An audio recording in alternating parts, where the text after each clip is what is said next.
Have you ever heard a quote so powerful, it lingered in your mind for days, perhaps even shaping the way you see the world? Today, we delve into the life of a man whose words still resonate with millions across the globe, Alfred Lord Tennyson. Hold on to your seats, because this poetic journey is one you won't want to miss. Alfred Lord Tennyson, born in 1809, in the small village of Somersby, Lincolnshire, was a towering figure in the world of literature. But what shaped this man, and what drove him to pen some of the most iconic lines in English poetry? Growing up, Tennyson was surrounded by literature and learning. Being the fourth of 12 children, he and his siblings would often immerse themselves in the world of books, a pastime that no doubt fueled Tennyson's passion for the written word. One of his most famous pieces, Ulysses, sheds light on the indomitable human spirit. When Tennyson wrote, "To strive, to seek, to find, and not to yield," he wasn't just painting a picture of the legendary Greek king. He was commenting on our human nature, our relentless drive to explore, discover, and, most importantly, persevere. But Tennyson's journey wasn't without its challenges. The sudden demise of his close friend, Arthur Hallam, plunged him into a decade-long silence. It was a period of introspection, which eventually led to his magnum opus, In Memoriam A.H.H. Through verses like, "'Tis better to have loved and lost than never to have loved at all," Tennyson not only mourned his friend but also expressed the universal pain of loss and the bittersweet nature of love. Before we continue unraveling the intricacies of Tennyson's life, if you're enjoying this deep dive into history and literature, do consider subscribing to Quote Almanac. We've got a plethora of fascinating stories waiting just for you. Beyond his poetry, Tennyson's life was a tapestry of notable accomplishments.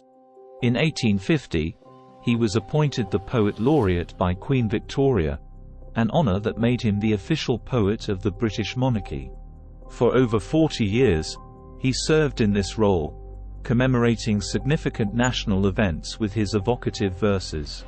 His personal life, though, was a mix of joy and despair. While he found happiness in his marriage to Emily Selwood and the birth of their 2 sons, Tennyson battled bouts of melancholy and anxiety. Some say his sensitivity was a double-edged sword, causing him pain but also allowing him to craft poetry that touches the soul. Outside of personal losses and achievements, Tennyson's works often reflected the challenges of the Victorian era. As science and faith clashed, he sought to find a middle ground, a synthesis of belief and knowledge. This struggle is evident in The Two Voices, where he grapples with doubt and faith. After being named the Poet Laureate, Tennyson's status as a literary giant was unassailable. But how did this son of a clergyman, in the remote village of Somersby, reach such heights? Tennyson's early life was, in many ways, a microcosm of the Romantic era. His father, Reverend George Tennyson, introduced him to the world of classical literature. By the age of 12, the young poet was already penning his own verses, revealing a prodigious talent. His family was not without troubles, though. Financial instability, combined with Reverend Tennyson's struggles with mental health, painted a complex backdrop for Alfred's upbringing. Perhaps, these early challenges instilled in him a depth of feeling and sensitivity, traits that would later become hallmarks of his poetry. In 1827, Tennyson took a significant step by publishing a book of poetry with his brother, aptly named Poems by Two Brothers. While not a commercial success, it was a start, an assertion of Tennyson's commitment to the craft. It was during his years at Cambridge that he met Arthur Hallam, a friendship that would profoundly impact his life and work. Their bond, which inspired many of Tennyson's most heartfelt poems, was tragically short-lived, with Hallam's unexpected death in 1833. This loss, as previously touched upon, culminated in Memoriam A.H.H, a work that spanned 17 years of Tennyson's life. But beyond his grief for Hallam, the poem became a meditation on many of the era's pressing issues. It tackled science, faith, doubt, and the nature of existence, asking questions that still resonate today. Are God and nature then at strife, that nature lends such evil dreams? Such philosophical musings became emblematic of Tennyson's later works. Another masterpiece, The Lady of Shalott, presents a hauntingly beautiful exploration of isolation and the artist's curse. The eponymous lady, confined to her tower and cursed to view the world only through a mirror's reflection, is symbolic of the artist's dilemma, the tension between experiencing life and observing it. Tennyson's fascination with Arthurian legends culminated in his magnum opus, Idylls of the King. A series of narrative poems, it chronicles the rise and fall of the legendary King Arthur. It wasn't just a retelling of old tales. Tennyson infused them with Victorian ideals and concerns. Themes like chivalry, loyalty, betrayal, and the transformative power of love are explored in depth. Through characters like Lancelot, Guinevere, and Arthur, Tennyson delves into the complexity of human emotions and morality. Interestingly, Tennyson was not just a man of words. He was also intrigued by the technological advancements of his time. When the phonograph, an early sound recording device, was invented, Tennyson recorded his voice.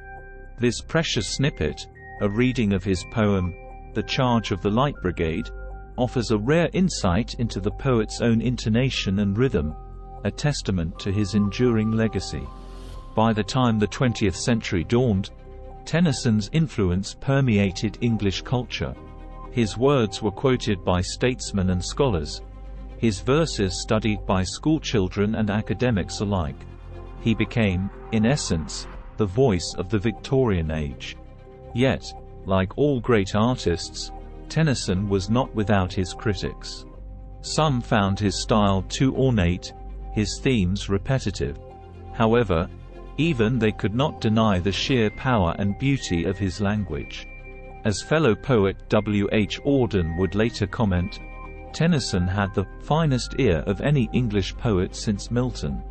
By the time of his passing in 1892, Tennyson had etched his name in the annals of literary history.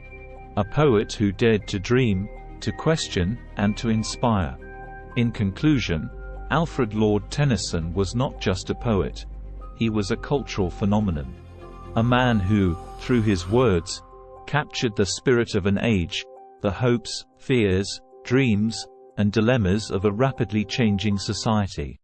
His legacy endures, a testament to the timeless appeal of his poetry. As we once again near the end of our journey, if Tennyson's life and works have touched you, inspired you, or simply piqued your curiosity, we invite you to immerse yourself in his verses.